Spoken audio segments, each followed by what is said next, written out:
সর্বশেষ যে লোকটা জান্নাতে যাবে তাকে আল্লাহ তাআলা জাহান্নামের আগুনে পোড়াতে পোড়াতে ছাই বানিয়ে ফেলবে। আল্লাহ বলবেন, জিব্রাইল যাও একটু দেখো, একটা মাত্র সেজদা দিয়েছে আমাকে, এরকম কাউরে পাওয়া যায় কিনা। বাটি চালান দিয়ে দেখো পাওয়া যায় কিনা।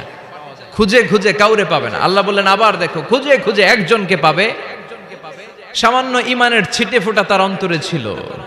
আল্লাহ বলবেন যেহেতু ছিটে ফোঁটা আছে, অনেক মায়ের খাইছে, ওকে বের করে জাহান্নাম থেকে বের করে একটা নির্ধারিত দূরত্বে রেখে দাও। রেখে দেয়া হবে, কিন্তু জাহান্নামের আগুনের লেলিহান শিখাতে তার গা ঝলসে যাবে। সে আল্লাহর ডেকে বলবে, মাবুদ তোমার কাছে আমি কিছু চাই না, জাহান্নাম থেকে তুমি আমাকে বের করেছো, জীবন নদীর পানি তুমি আমার গায়ের মধ্যে ঢেলে দিয়েছো, আমি আবার সজীবতা ফিরে পেয়েছি। আমি তোমার কাছে জান্নাত চাই না, শুধু নিরাপদ একটা দূরত্বে আমাকে রেখে আসো, যাতে জাহান্নামের আগুন আমারে কষ্ট দিতে না পারে। আল্লাহ আমি কিন্তু তোমার কাছে জান্নাত চাই না। কি চাই না?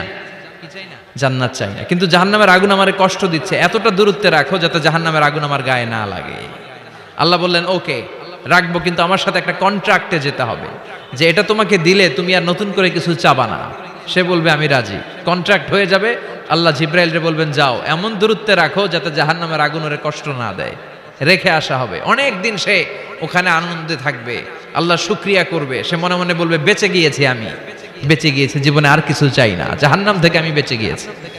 অনেকদিন থাকার পরে মনে মনে ভাববে বাইসা তো গেছি, কিন্তু নতুন করে একটু ট্রাই করে দেখি, জাহান্নামের সৌন্দর্যের দৃশ্য একটু চোখ দিয়ে অবলোকন করা যায় কিনা। সে আল্লাহরে ডেকে বলবে আল্লাহ ইনদি সুআল, আমার একটা ফরিয়াদ আছে। কি ফরিয়াদ?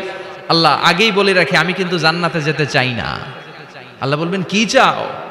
সে বলবে আল্লাহ তোমার জান্নাতটা তুমি কত সুন্দর করে বানিয়েছো, আমি একটা নজর শুধু দেখতে চাই।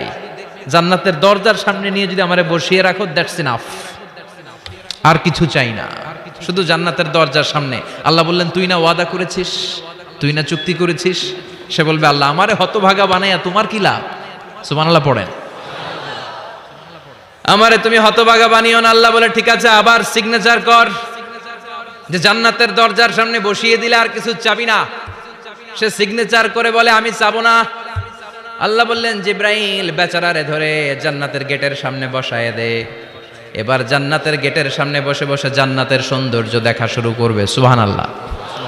এমন সৌন্দর্য যেটা চোখ দিয়ে কেউ দেখে নাই, কান দিয়ে শোনে নাই। ওই সৌন্দর্য চোখে দেখে, কান দিয়ে আওয়াজ শুনে, মাগার ভোগ করতে পারে না। অন্তরে জ্বালা আছে না নাই?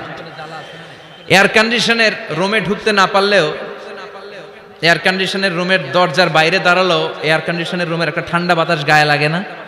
কথা বলেন তো। ও যখন জান্নাতের দরজার সামনে দাঁড়াবে, ওর গায়েও এরকম জান্নাতের ঠান্ডা বাতাসের হিমেল ছোঁয়া গাটাকে শীতল করে দিবে।